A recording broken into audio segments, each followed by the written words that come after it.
warahmatullahi wabarakatuh. Alhamdulillahirabbil alamin. Allahumma shalli ala sayyidina Muhammad wa ala alihi washabbihi ajmain. Apa kabar Anda Ibu? Semoga kalian dalam keadaan sehat walafiat. Ya. Nah, Anda Ibu, hari ini kita sudah berjumpa kembali walau secara daring. Nah, sebelum masuk ke pembelajaran kita, mari sama-sama kita beristighfar sebanyak 3 kali. Astaghfirullahaladzim alladzi la ilaha illa huwal hayyul qayyum wa atubu ilaih. Astaghfirullahaladzim alladzi la ilaha illa huwal hayyul qayyum wa atubu ilaih. Astaghfirullahaladzim alladzi la ilaha illa huwal hayyul qayyum wa atubu ilaih. Alhamdulillah Anda Ibu semua, kita sudah baca istighfar sebanyak 3 kali. Nah, Anda sudah tahu kan apa tujuannya kita membaca istighfar tersebut? Ya, kita berupaya supaya kita bisa memahami lebih cepat tentang pembelajaran kita. Ya, Anda Ibu semua, mudah-mudahan kita bisa memahaminya lebih cepat. Nah, sebelum Ibu masuk ke pembelajaran kita, Ibu ada satu surah, ya, satu ayat tentang pembelajaran kita, ya, yaitu surah At-Taubah ayat 103 yang bunyinya. Mari kita dengarkan sama-sama dan Ibu membacanya. A'udzu billahi minasy syaithanir rajim. Bismillahirrahmanirrahim. Khudz min amwalihim shadaqatan tutahhiruhum wa tuzakkihim biha wa shalli 'alaihim. Inna salataka sakanun lahum wallahu sami'un alim. Yang artinya, ambillah zakat dari harta mereka guna membersihkan dan menyucikan mereka, dan berdoalah untuk mereka. Sesungguhnya doamu menumbuhkan ketentraman jiwa bagi mereka. Allah Maha mendengar, Maha mengetahui. Baik Anda Ibu, Maha benar Allah dengan segala firman-Nya, ya. Dari ayat tersebut, ya, kenapa ayat tersebut diturunkan oleh Allah? Pada masa Rasulullah ternyata ada seorang umatnya, yaitu yang bernama Salabah. Salabah mempunyai harta yang banyak, tetapi dia enggan untuk bersedekah dan dia enggan untuk membayar zakat. Di situ Allah menegur dengan menurunkan ayat tersebut. Ya, Anda Ibu semua. Nah, ayat tersebut mengatakan yang bahwa kita disuruh zakat. Ya, kita diajak untuk bersedekah. Dari zakat kita itu ternyata ada persennya yang harus dizakatkan, harus diberikan untuk orang-orang miskin. Nah, persennya itu adalah 2,5%. Nah, apa yang berkenaan dengan pembahasan kita hari ini? Nah, Ibu akan menjelaskan tentang penjumlahan dan pengurangan pecahan biasa dengan persen. Ya, Ananda Ibu. Jadi Ananda Ibu harap bisa memahami dan bisa menyelesaikan dan bisa mengaplikasikan dalam kehidupan kita sehari-hari. Baik Ananda Ibu, untuk memahami pembelajaran kita, Ibu sudah ada contoh soalnya, ya. Mudah-mudahan Ananda bisa memahami. Tolong diperhatikan ya Ananda Ibu. Nah, ini dia. Penjumlahan dan pengurangan pecahan biasa dengan persen. Ya, di sini ada soalnya 2/5 pecahan biasa ditambah 10%. Ya, pecahan biasa dijumlahkan dengan persen. Nah, bagaimana caranya? Nah, perhatikan. Sama dengan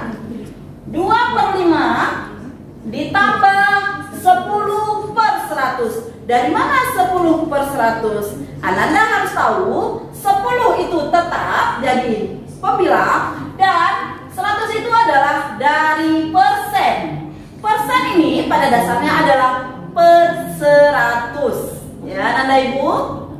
Udah paham ya? Nah, dari mana per 100? Yaitu dari persen. Apabila di sini soalnya 20% berarti 20 per 100. Apabila di sini soalnya 50% berarti di sini 50 per 100. Paham Ananda Ibu? Oke, kita lanjut. Di sini sudah tertulis sama dengan 40 per 100 ditambah 10 per 100. Anda sudah tahu 10 per 100 tetap ya seperti yang di atas. Nah, ini kenapa jadi 40 per 100 ya? Nah, begini caranya.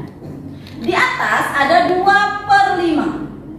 2 per 5 ini penyebutnya adalah 5.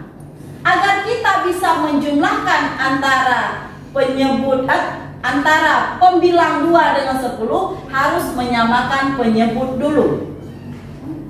Nah, kita sudah belajar kemarin ya tentang kelipatan.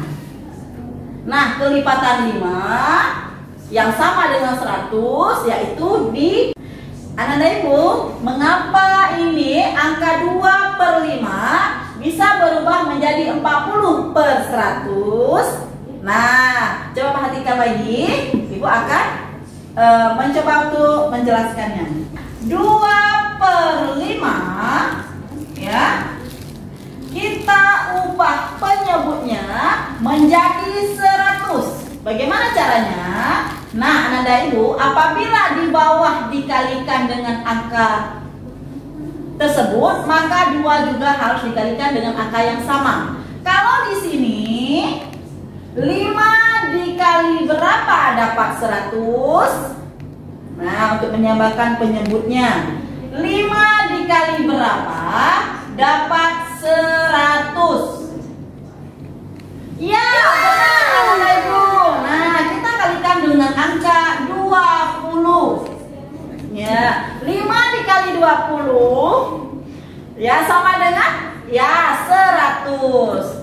Nah, apabila di bawah dikali 20, maka di atas juga harus dikali dengan 20. Maka hasilnya adalah 2 dikali 20 dapatnya betul 40. Nah, di bawah 5 dikali 20 dapat 100 Ananda Ibu semua. Jadi hasilnya adalah 40 per 100. Paham Ananda Ibu? Mudah-mudahan Ananda cepat bisa memahaminya ya. Nah, di sini 40 per 100 ditambah 10 per 100. Karena sudah sama penyebutnya, maka langsung kita tambahkan pembilangnya. Nah, di sini pembilangnya 40 ditambah 10 hasilnya iya 50 dan penyebutnya sama yaitu 100. 50 per 100. Nah, apabila jadi persen dia menjadi 50. Nah, 50 per 100 apabila diubah menjadi persen jadinya adalah 50 persen. Dan apabila diubah ke pecahan biasa dia menjadi 1 per 2. Dari mana nak? Dari mana nak? 1 per 2. Nah, 1 per 2 50 dibagi 50 1, 100 dibagi 50 hasilnya adalah 2. Jadi hasilnya 2 per 5 tambah 10% sama dengan 50 per 100 atau 1 per 2. Paham Ananda Ibu?